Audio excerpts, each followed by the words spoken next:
Bismillahirrahmanirrahim.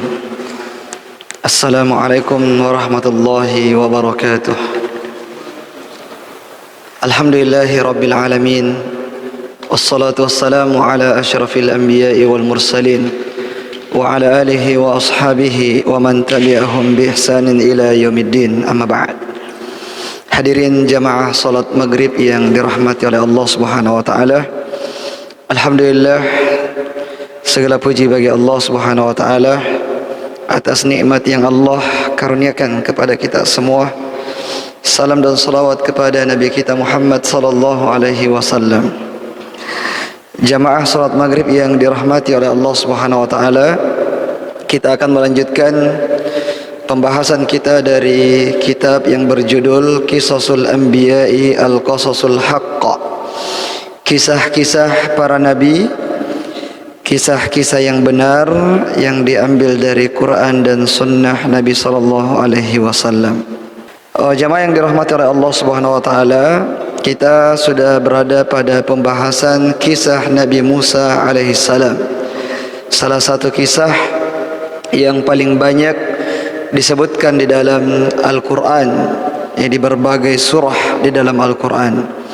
Dan secara panjang lebar kita sebutkan di antaranya adalah dari surah Al-Qasas.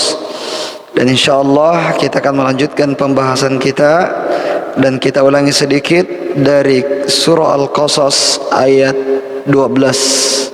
Naam, Allah Subhanahu wa taala berfirman, "Wa harramna 'alaihi al-maradi'a min qabl, faqalat hal adullukum ala ahli baitin yakfulunahu lakum wa hum lahu nasihun."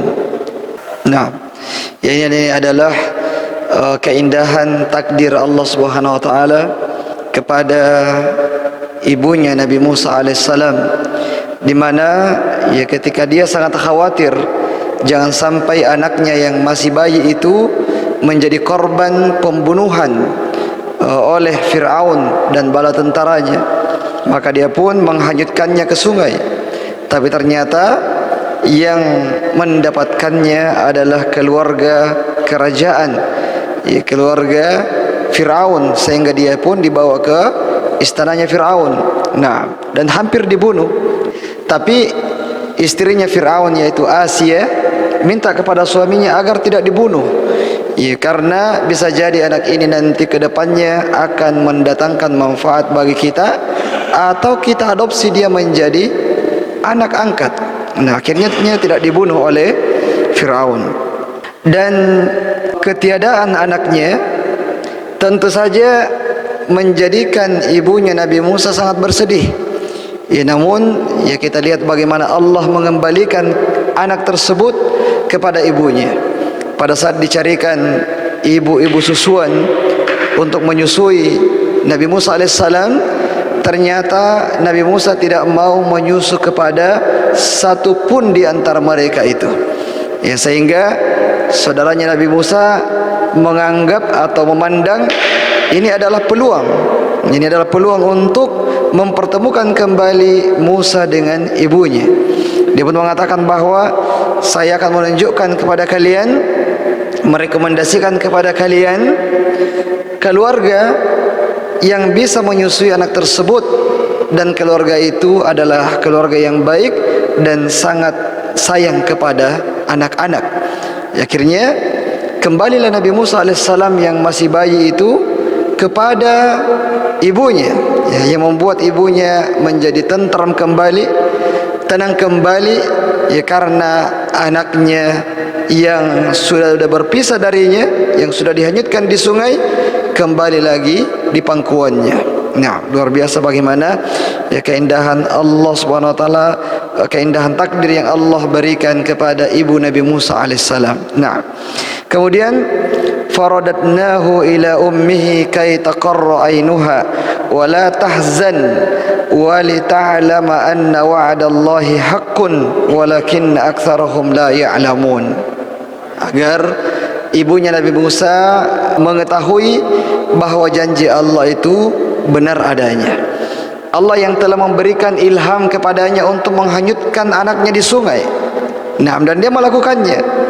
Sekarang saatnya Allah Subhanahu wa taala memperlihatkan kepada ibu Nabi Musa bagaimana Allah Subhanahu wa taala mengembalikan anak tersebut ke pangkuannya kembali.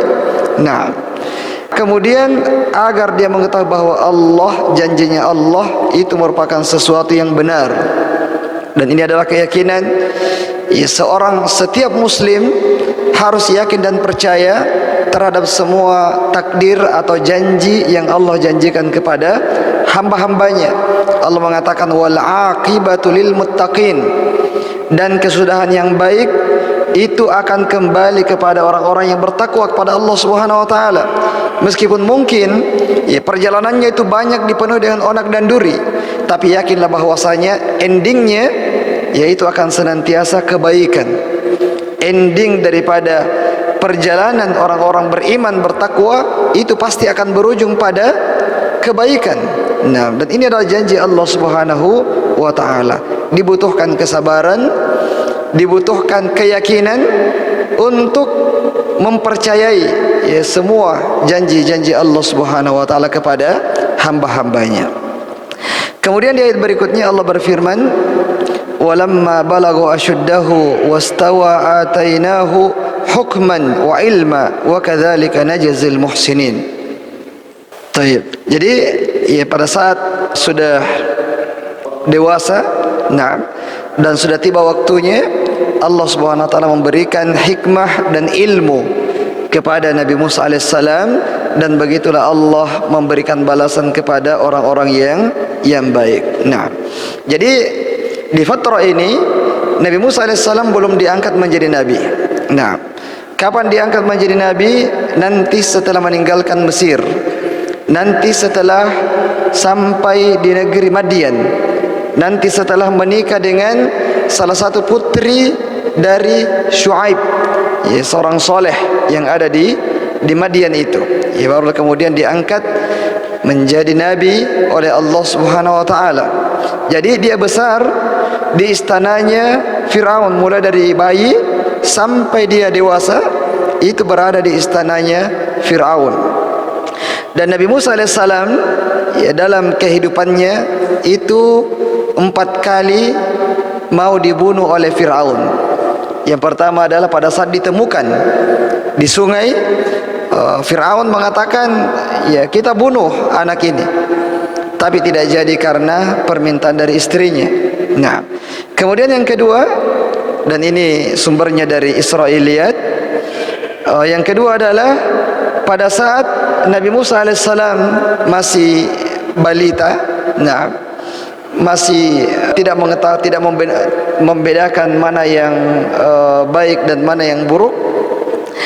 Ketika itu Nabi Musa alaihissalam yang menarik jenggotnya Firaun. Nah, yang membuat Firaun marah, naik pitam dan mau membunuh lagi anak ini. Dia mengatakan, sepertinya memang anak ini nanti yang akan menggulingkan kerajaan saya.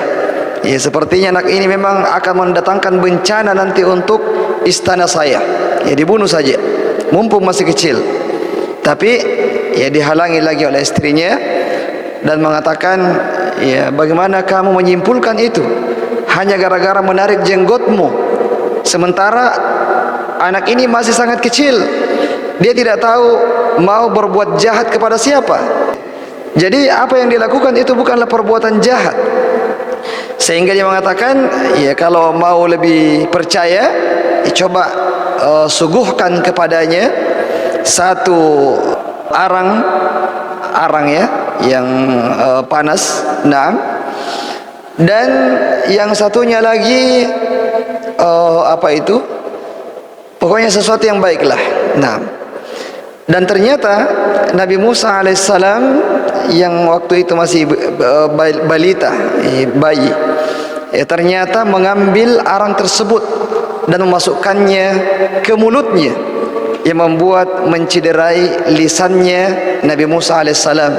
Makanya Nabi Musa alaihissalam, kekurangan beliau adalah dalam berbicara itu tidak terlalu lancar. Tidak terlalu lancar di dalam menyampaikan pidatonya, dalam berkata-kata secara umum. Dan itu disebabkan oleh dulu waktu kecil dia memasukkan bara itu ke dalam mulutnya. Makanya doanya Nabi Musa alaihissalam, Rabbi syrah li sadri wa yassir li amri wahlul 'uqdatam min lisani yafqahu qawli. Ya Allah, hilangkanlah kekakuan pada lisan saya agar mereka paham apa yang saya katakan. Nah, dan sebab itu juga Nabi Musa alaihissalam minta kepada Allah agar Allah memberikan bantuan kepada Musa, saudaranya Harun juga diangkat menjadi nabi. Ya, karena Harun memiliki kefasihan yang baik, cara berbicara yang baik. Ya, maka dia dibutuhkan oleh Nabi Musa untuk membackup dakwah yang disampaikan oleh Nabi Musa alaihissalam. Akhirnya Fir'aun tidak jadi lagi membunuhnya. Nah, tidak jadi lagi membunuhnya. Dan yang ketiga, dan tadi kisah yang kita sebutkan itu adalah kisah-kisah Israiliyat. Dan yang ketiga adalah pada saat Nabi Musa membunuh salah seorang penduduk Mesir. Akhirnya Fir'aun marah dan mau membunuhnya, tapi tidak jadi juga. Nabi Musa sudah kabur duluan.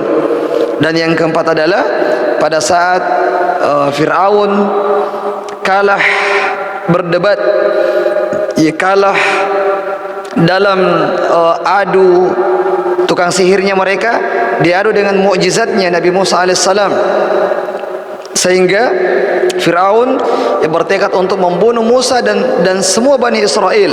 Nah, dan semua Bani Israel. Akhirnya Nabi Musa kembali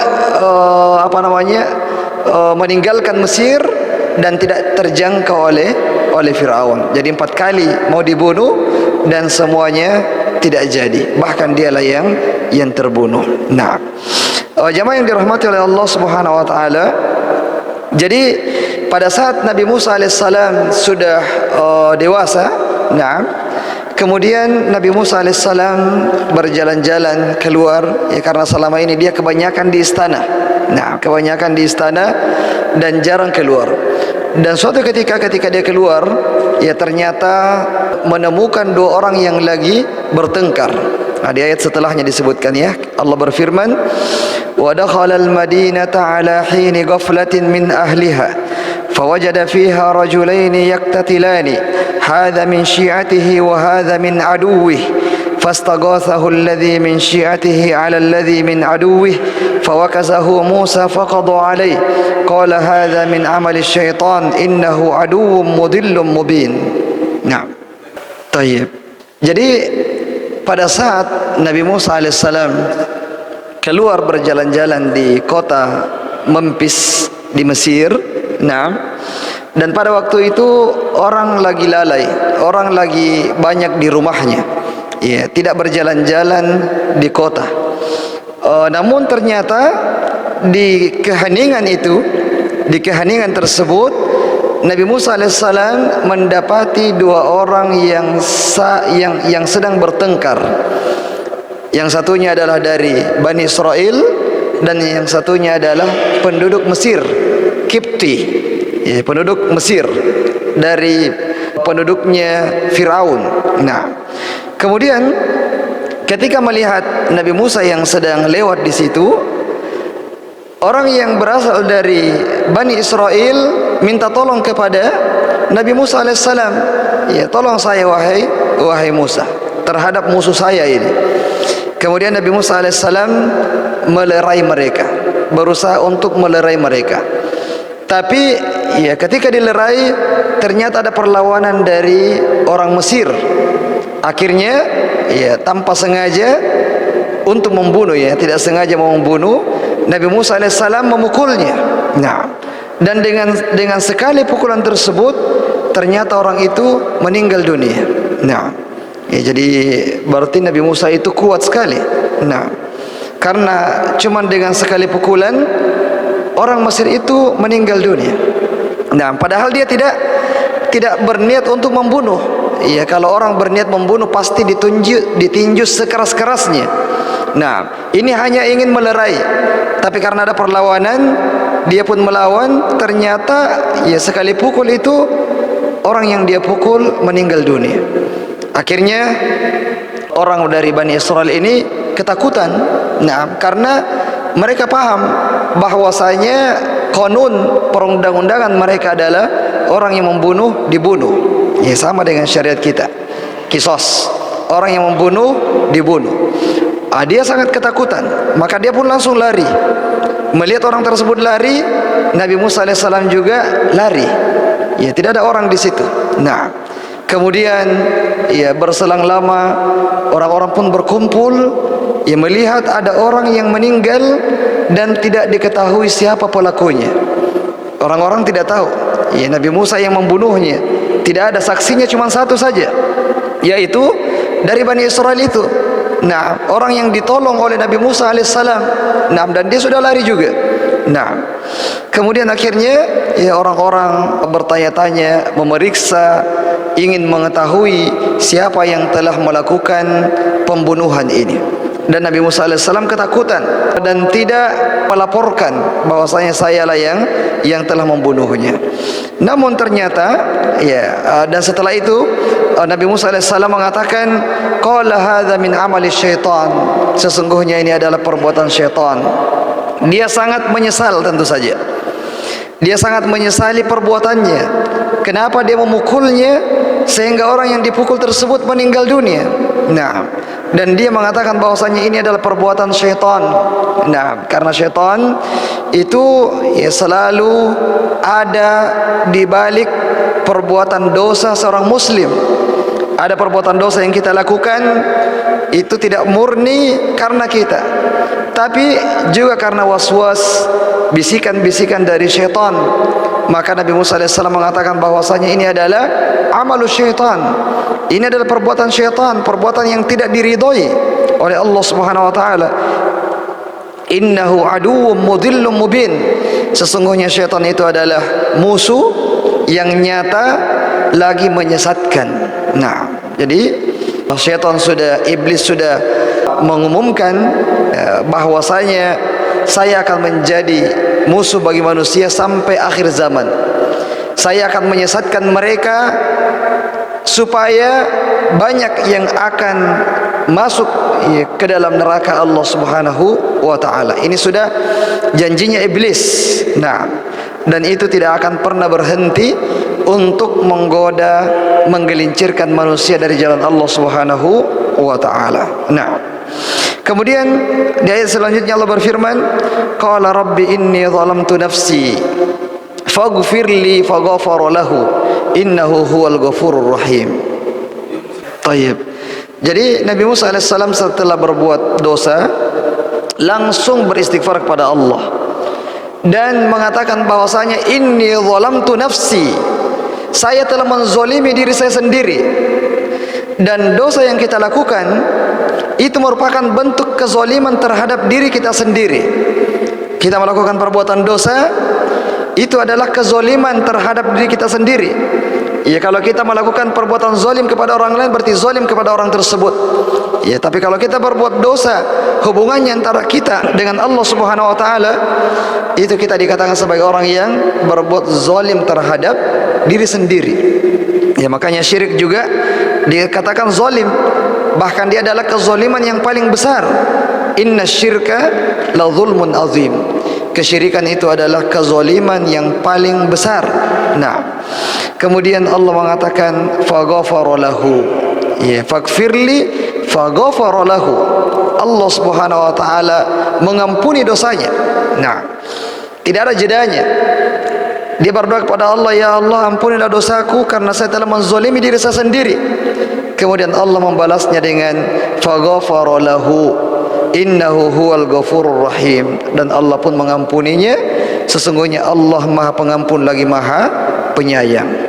Jadi ya dalam surah Al-Imran ya, di antara tanda orang-orang yang bertakwa kepada Allah adalah orang-orang yang ketika fa'alu fahishatan dzakarullah, ketika mereka berbuat dosa maka langsung mengingat Allah Subhanahu wa taala.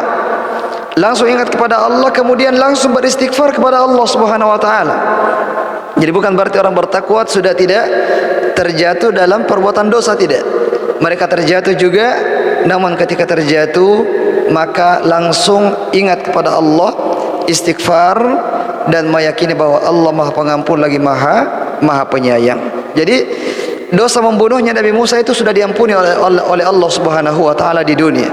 Nah, meskipun nanti di akhirat Nabi Musa alaihissalam itu tidak berani untuk minta syafaat ya kepada Allah agar ditegakkan hisab. Nah, ketika orang datang kepada Nabi Musa, wahai Musa, kamu adalah kalimullah, kamu adalah orang yang diajak bicara oleh Allah. Coba kau minta kepada Allah agar Allah menegakkan hisab, hari perhitungan. Ya, mereka sudah kelelahan di padang mahsyar.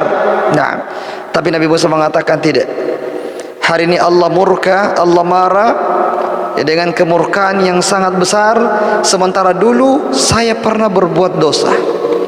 Dosanya adalah membunuh manusia tanpa disengaja. Padahal Allah juga sudah mengampuninya. Tapi meskipun demikian dia malu kepada Allah. Dia malu untuk minta syafaat kepada Allah Subhanahu wa taala. Nah, kemudian di ayat berikutnya Allah Subhanahu wa taala berfirman, qala rabbi bima an'amta alayya falan akuna dhahiran lil mujrimin. Tayyib. Ini adalah azam ya, azam dari Nabi Musa alaihissalam. Allah sudah mengampuni dosanya dan dia mengaku itu nikmat.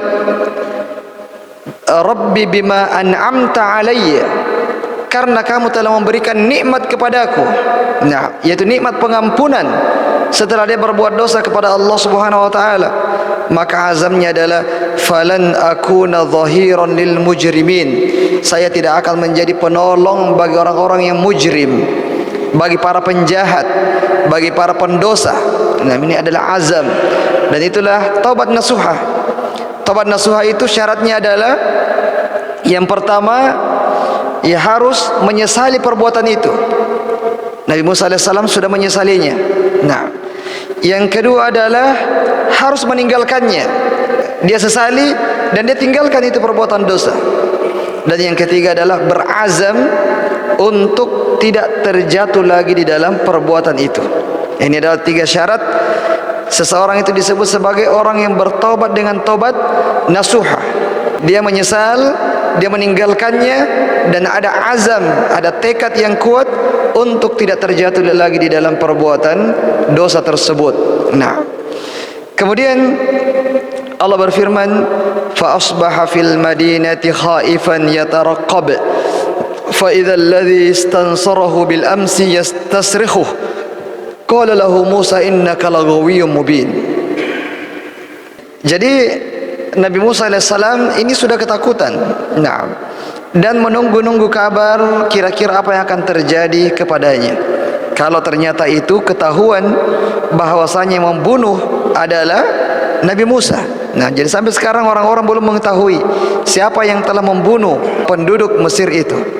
Nah, kemudian ya ternyata di keesokan harinya dia bertemu lagi dengan orang dari Bani Israel yang dia tolong kemarin, dan dia temukan dia sedang bertengkar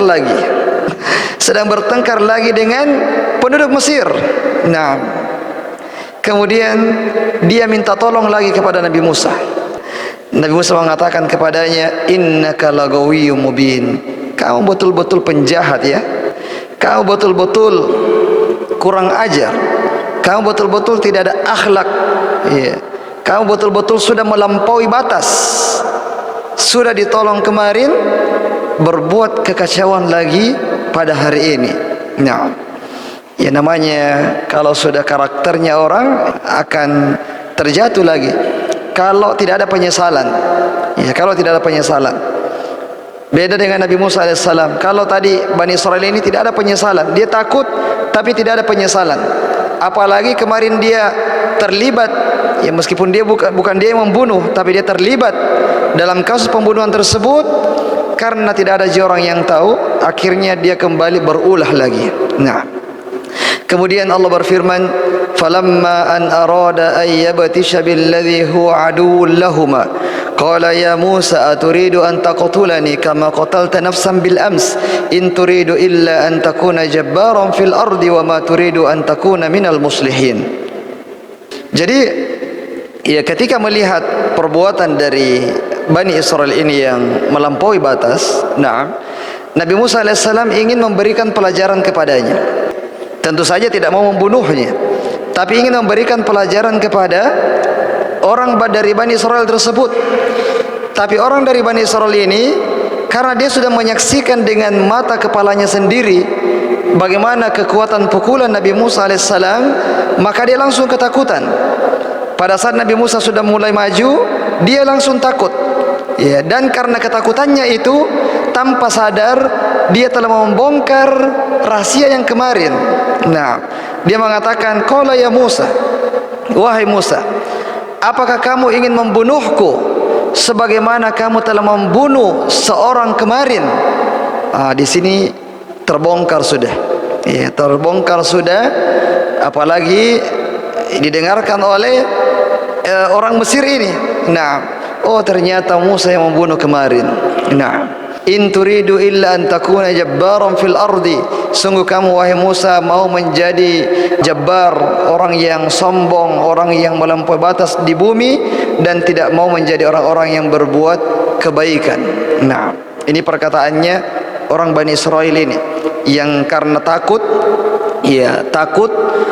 sehingga tidak sadar, dia mengucapkan, dia menginformasikan kejadian yang terjadi kemarin, bahwasanya yang membunuh orang yang meninggal kemarin adalah Nabi Musa alaihissalam.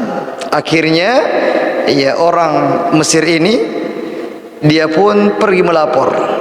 Dia pergi melapor bahwa ternyata yang membunuh kemarin itu adalah Musa. Yang membuat Nabi Musa alaihissalam semakin ketakutan, semakin resah, karena sudah terbongkar siapa yang telah melakukan pembunuhan kemarin. Kemudian Allah berfirman, "Wa jaa'a rajulun min aqsal Madinah yas'a qala ya Musa innal mala'a ya'tamiruna bika liyaqtuluka fakhruj inni laka minan nasihin." Jadi setelah informasi sampai kepada Firaun membahasnya di majelisnya untuk memutuskan apa hukuman yang ditimpakan kepada Musa. Karena selama ini Musa dibesarkan di istananya Firaun.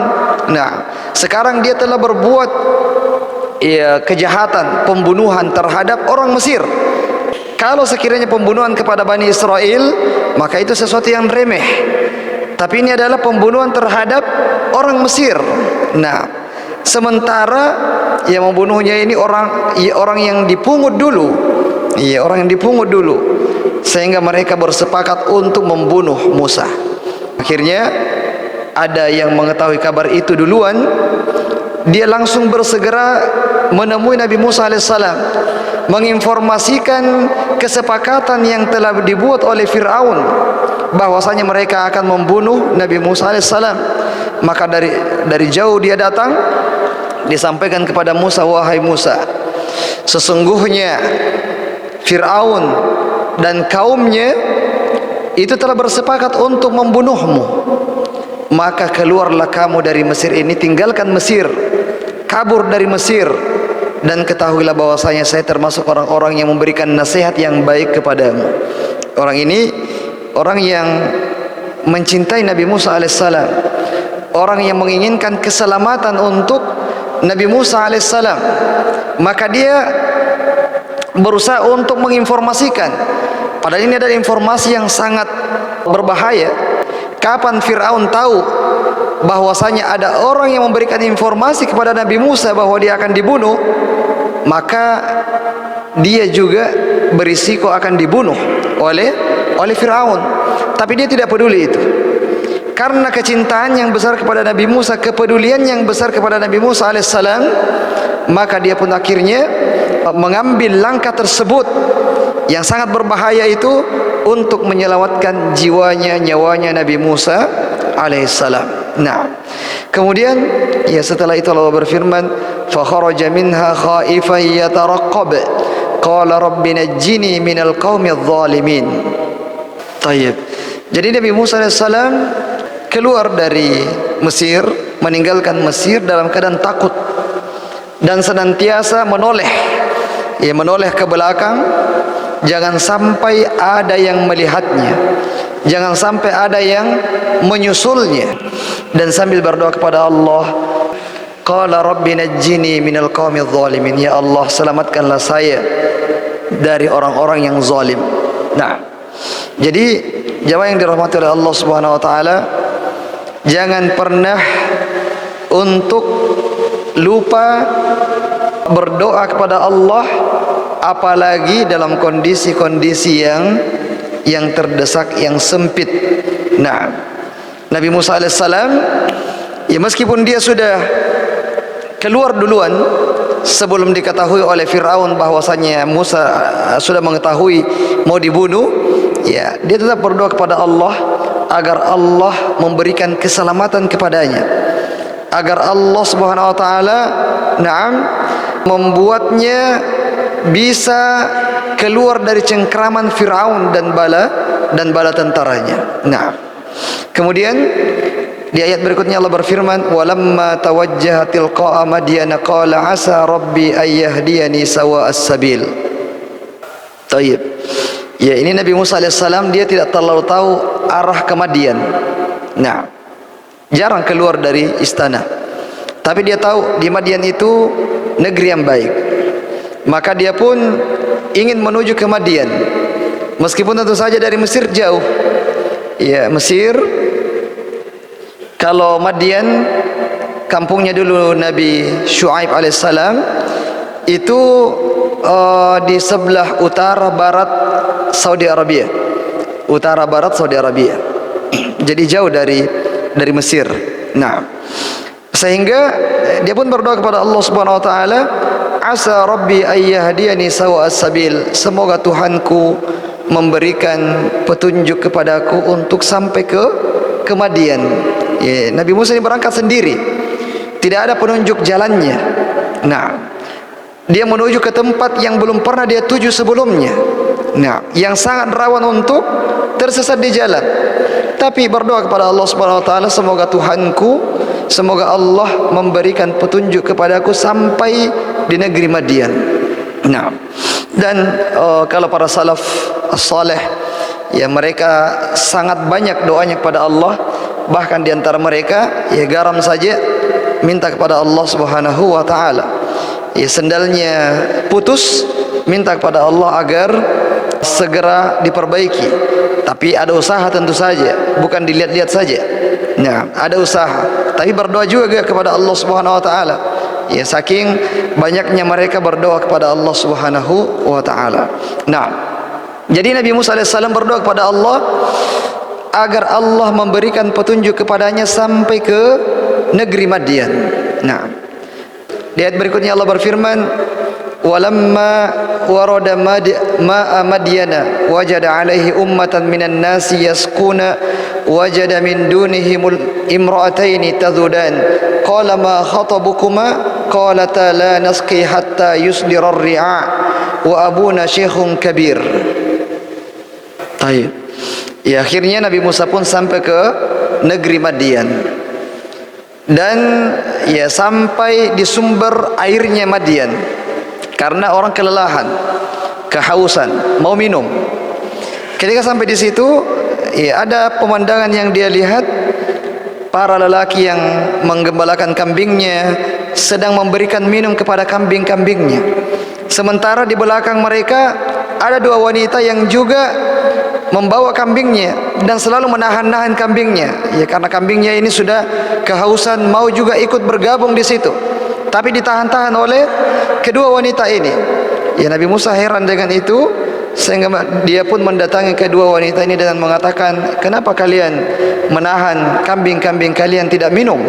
Nah, kemudian kedua wanita tersebut mengatakan bahwa kami tidak memberikan minum kepada kambing-kambing ini sampai mereka itu bubar, karena mereka malu untuk berdesak-desakan dengan laki-laki. Kedua wanita ini anaknya Syuaib, bukan Nabi Syuaib ya, anaknya Syuaib malu untuk berdesak-desakan dengan para lelaki tersebut, ya fitrahnya sebagai seorang wanita. Dan dia menyampaikan alasannya, kenapa kami yang keluar, kenapa bukan laki-laki yang keluar. Dia mengatakan bahwa abuna syekhun kabir, kami punya ayah, tapi ayah kami itu sudah tua, ya, dan mereka tidak ada saudara laki-laki, tidak ada juga pembantunya.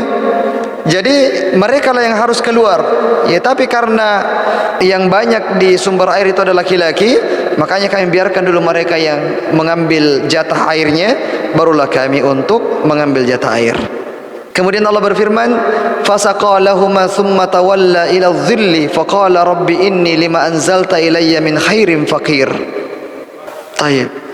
Ya, akhirnya Nabi Musa AS berinisiatif tanpa diminta, ya, dialah yang maju untuk berdesak-desakan dengan para laki-laki itu untuk mengambilkan air, ya, untuk kedua wanita ini.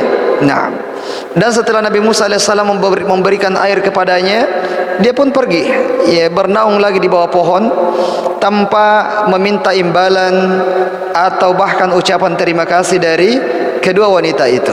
Nah, dia cuma menunaikan hajatnya si wanita, kemudian dia kembali untuk berteduh dan dia berdoa kepada Allah Subhanahu wa taala dengan doa yang terkenal. Dia mengatakan, Rabbi inni lima anzalta ilayya min khairin fakir. Saya sangat fakir dengan kebaikan yang engkau turunkan, ya Allah. Artinya Nabi Musa sudah sangat kepayahan. Dia berharap semoga Allah memberikan keajaiban-keajaiban kepadanya.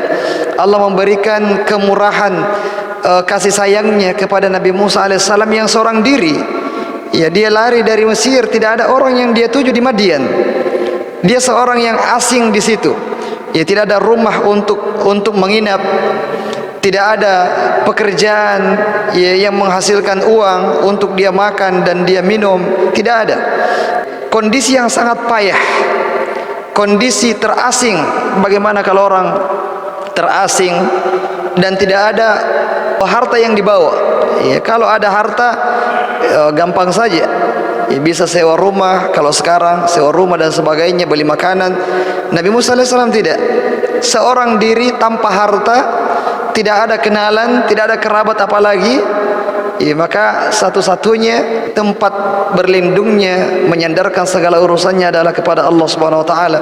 Maka dia mengatakan, ya Rabbi inni lima anzalta ilayya min khairin fakir. Sangat butuh dengan pertolonganmu ya Allah. Nah, kemudian setelah itu datang pertolongan Allah. Allah mengatakan, faja'athu ihdahuma tamshi 'ala istihya'in qalat inna abi yad'uka liyajziyaka ajra ma saqaita lana falamma ja'ahu wa qassa 'alaihi al-qasas qala la takhaf najawta minal qaumidh dhalimin. Tayyib. Jadi, ya, datanglah pertolongan tersebut, ya, tanpa disangka-sangka oleh Nabi Musa, ya, dan memang ketika membantu ikhlas, bukan karena mengharapkan imbalan.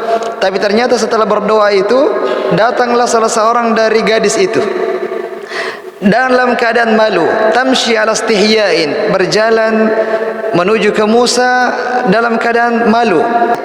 Tapi harus dia sampaikan karena pesan dari ayahnya. Dia mengatakan, sesungguhnya ayahku mengundangmu, ya, ke rumah, mau memberikan upah terhadap kebaikan yang telah kamu lakukan, memberikan minum kepada kami. Maka Nabi Musa pun ikut.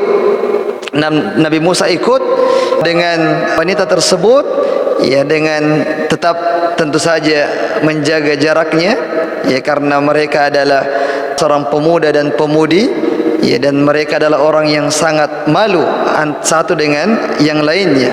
Nah, kemudian setelah sampai di rumah Syuaib, dia pun menceritakan kisahnya, bahwasanya saya begini, diceritakan semuanya. Nah, kemudian Syuaib mengatakan, la takhaf, jangan takut, kamu sudah selamat dari kejaran bahaya orang-orang yang zalim yang akan membunuhmu. Nah, insyaallah kita akan lanjutkan pada pertemuan yang akan datang karena waktu sudah masuk. Kita cukupkan dengan doa kafaratul majelis. Subhanakallahumma bihamdik, asyhadu an la ilaha illa anta astaghfiruka wa atubu ilaik. Assalamualaikum warahmatullahi wabarakatuh.